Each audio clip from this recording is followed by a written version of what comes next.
తిరుమల తిరుపతి దేవస్థానం పాలక మండలి అధ్యక్షుడైనటువంటి బిఆర్ నాయుడు ఒక మహిళతో సన్నిహితంగా ఉన్నట్లుగా డీప్ ఫేక్ వీడియోను సృష్టించినటువంటి వ్యవహారంలో ఇప్పుడు కీలక పరిణామం చోటు చేసుకుంది. బిఆర్ నాయుడికి ఒక గుడ్ న్యూస్.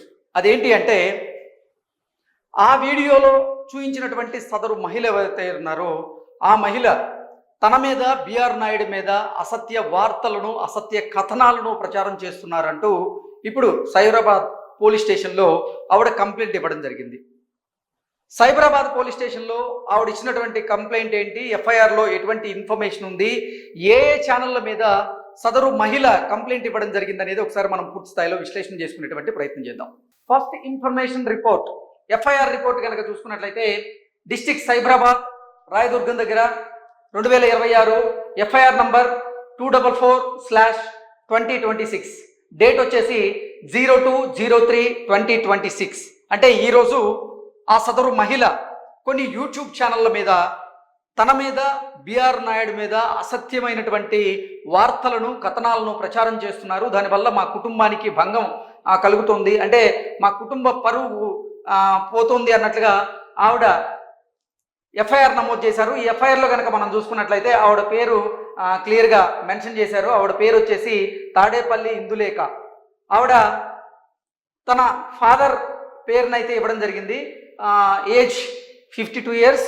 తాను కొన్ని యూట్యూబ్ ఛానళ్ళ మీద సైబరాబాద్ పోలీస్ స్టేషన్లో కేసు నమోదు చేయడం జరిగింది. ఆ యూట్యూబ్ ఛానల్ ఏంటి అనేది ఒకసారి కనుక మనం చూసుకున్నట్లయితే దేశాభిమాని, ఏ ట్రూ ఇండియన్ అనేటువంటి యూట్యూబ్ ఛానల్ మీద, అలాగే ది న్యూస్ తెలుగు అనేటువంటి యూట్యూబ్ ఛానల్ మీద, టీమ్ ప్రశ్న అనేటువంటి ఇన్స్టాగ్రామ్ మీద, అలాగే లాఫింగ్ యోగి అఫిషియల్ అనేటువంటి ఇన్స్టాగ్రామ్ ఛానల్ మీద, వైఎస్ జగన్మోహన్ రెడ్డి /Shafi/7 అనేటువంటి ఇన్స్టాగ్రామ్ అకౌంట్ మీద, అలాగే వైఎస్జే 2.0 అనేటువంటి ఫేస్బుక్ ఛానల్ మీద, తుని అసెంబ్లీ మీడియా మ్యాటర్స్ అనేటువంటి ఫేస్బుక్ ఛానల్ మీద, అలాగే జగనన్న కనెక్ట్స్ అనేటువంటి యూట్యూబ్ ఛానల్ మీద, కిషోర్ టాక్స్ అనేటువంటి యూట్యూబ్ ఛానల్ మీద ఆవిడ కేసు నమోదు చేయడం జరిగింది.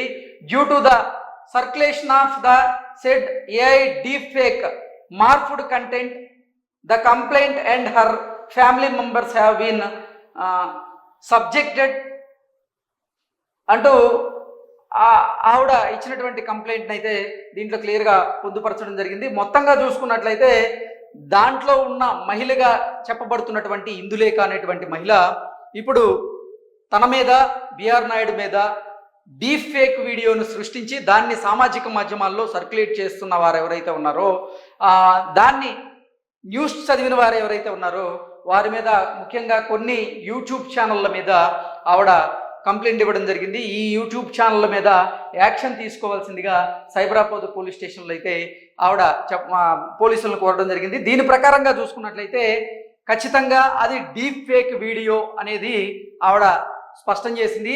ఆవిడ పేరు మీద ఒక లేఖ విడుదలైనట్టుగా కూడా కొన్ని వార్తలు వచ్చినటువంటి నేపథ్యంలో వాటన్నింటినీ కూడా పరోక్షంగా ఇందులేఖ గారు ఖండించినట్లుగా ఈ కేసు ఆధారంగా మనం పూర్తి స్థాయిలో విశ్లేషణ చేసుకోవచ్చు. మొత్తంగా చూసుకున్నట్లయితే నిన్నటి నుంచి బిఆర్ నాయుడు మీద వస్తున్నటువంటి ఈ అలిగేషన్స్, ఈ ఆరోపణలు ఏవైతే ఉన్నాయో ఈ ఆరోపణలు కొట్టిపాడేస్తూ ఇప్పుడు ఇది డీప్ ఫేక్ వీడియో, ఇక్కడ మనం చూసుకున్నట్లయితే AI deep fake morphed content అంటూ కూడా ఆవిడ ఆ కంటెంట్ ఉద్దేశించి, ఆ వీడియోను ఉద్దేశించి ఇప్పుడు సైబరాబాద్లో కేసు నమోదు చేయడం జరిగింది. సో దాని ఎఫ్ఐఆర్ కనుక మనం చూసుకున్నట్లయితే కొన్ని యూట్యూబ్ ఛానల్స్ మీద ప్రత్యేకంగా ఆవిడ కేసు అయితే నమోదు చేయడం జరిగింది.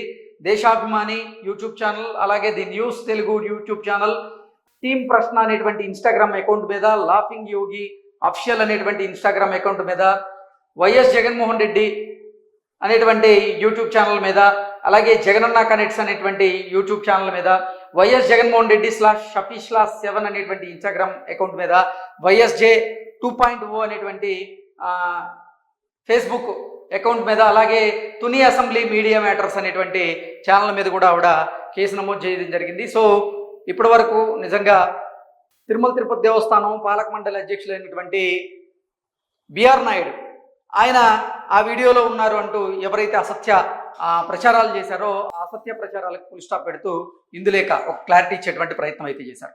Thank you so much.